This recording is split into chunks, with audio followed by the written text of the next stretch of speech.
માયાભાઈ આહિરના ગામ બોરડામાં કોંગ્રેસનું ભવ્ય વિજય થયો છે।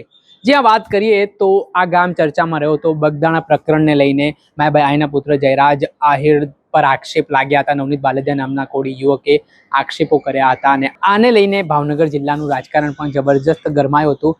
ત્યારે માયાભાઈ આહિરના દીકરી સોનલ ડેરની હાર થઈ છે, સાથે જ હવે તેમના ડ્રાઈવર કાનાભાઈ ભાલિયાની પણ હાર થઈ છે। શું છે સમગ્ર મામલો, વિગતે વાત કરીએ।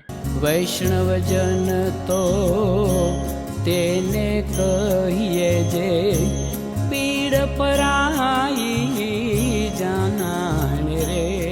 દર્શક મિત્રો, નવજીવન ન્યૂઝમાં આપનું સ્વાગત છે। હું છું ફૈઝાન। આજે સ્થાનિક સ્વરાજ્યની ચૂંટણીના પરિણામો જાહેર થયા છે।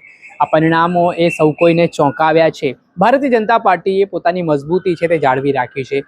ખાસ કરીને સિટી વિસ્તારો હોય, અર્બન જે એરિયા હોય, ત્યાં ભારતીય જનતા પાર્ટીનો જબરજસ્ત પ્રદર્શન જોવા મળ્યો છે, દબદબો યથાવત જોવા મળ્યો છે। ત્યારે કોંગ્રેસે ગ્રામ્ય વિસ્તારોમાં ખૂબ સારું પ્રદર્શન કર્યું છે ને ઘણી બધી સીટો એવી છે કે જે ભારતીય જનતા પાર્ટી પાસે વર્ષોથી હતી તે કોંગ્રેસે આ વખતે આંચકી છે। ત્યારે લોક સાહિત્યકાર માયાભાઈ આહિરનું જે ગામ છે બોરડા, ત્યાં કોંગ્રેસની જીત થઈ છે।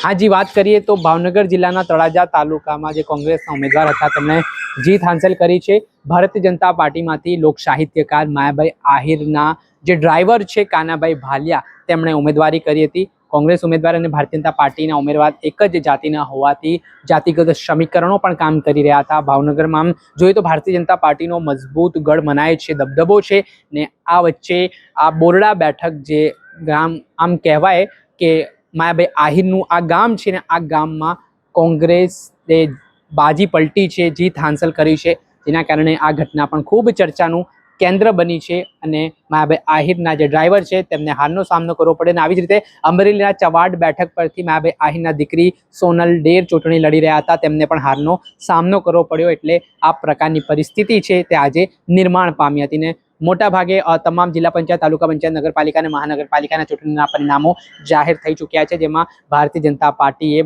મજબૂત દબદબો જાળવી રાખ્યો છે।